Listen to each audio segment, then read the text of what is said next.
Welcome. This week I would like to talk to you about Kavana. What is Kavana?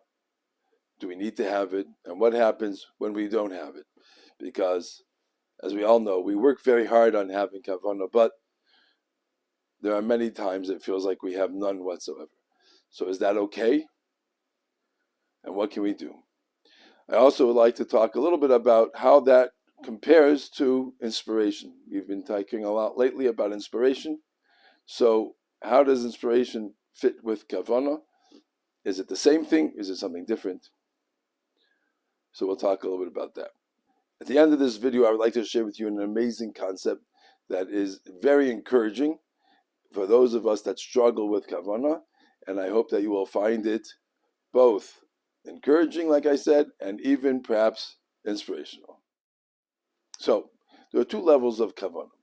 One level of Kavana is just having in mind that I'm fulfilling the Ratzon Hashem. I am doing the divine will in this world, and that's all I have in mind.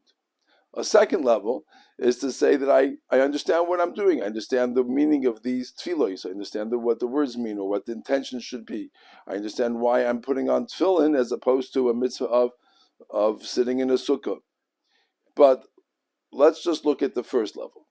If I have in mind that I'm fulfilling the Ratzon Hashem, according to most poskim, that's all I need, the kavanah that I need to have.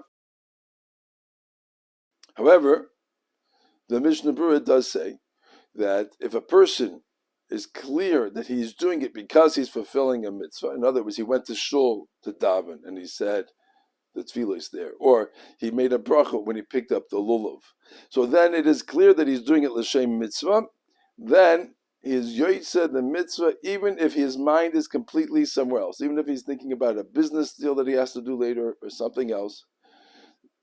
That is enough kavanah to be yotzeh the mitzvah. Obviously, it's better to have more. It's better to have even the second level, but you are yotzeh. So why is that? So first, let's look at what is the purpose of having that first level of kavanah. I'm fulfilling the mitzvah of Hashem. That means I am doing the divine will. I am fulfilling the will of the Melech Malchi Amlochim. Lahavdil, if we look at it in today's society, if you have a celebrity and an agent that represents that celebrity, the greater the celebrity, the greater the agent. The agent is going to have his whole reputation based upon how important of a person is that he's representing. Certainly his ego follows along. So we are representing the Melech Malchi Amlochim. There's nothing more powerful than being able to be the shluchim, the ambassadors of HaKadosh Baruch Hu. That thought alone should be very positive and encouraging, and perhaps even lead a person to inspiration. But let's go deeper yet. What goes on when I have that bit of kavanah when I perform a mitzvah? So Chazal tell us that Hashem was mistakel baraisu barama, that Hashem looked into the Torah and He created the world. According to Paj B'Shat, that would mean that Hashem referred to the Torah as a blueprint, and when He created the world, and used that as a guide. However, the Sfarim tell us it's something very deeper. It means that Hashem used the Torah to create the world. It was the tool, it was the vehicle of connecting the spiritual world to the physical world. We can understand it with the mashal of a prism, that if you have a light that shines through a prism and it creates a spectrum on the wall, a spectrum of colors. So whatever you have in the spectrum of colors is coming from the prism. You can't have something on the wall or in that rainbow that doesn't have its source in the prism. Or we can give another example of a projector that is projecting an image on the wall. So if the image of the wall moves, clearly that was coming from the projector. You can't have something that's on the wall in that image that wasn't in the projector. Now you look in the projector, you just see colors, and it's hard to see any shapes or something like that. But clearly, as you look at the wall, you have that image that's there. So too, when Hashem created the world and He used the Torah, it was like the projector, and we are the manifestation of that, which is the image on the wall. So anything that's happening in this world has to be that it's coming from the source, which is going to be Hashem's Ratzon. Therefore, There's an amazing concept that comes from that, and that it's the reverse direction. If I do something in this world, the corresponding components in Shemayim are also being affected. It goes the other way around.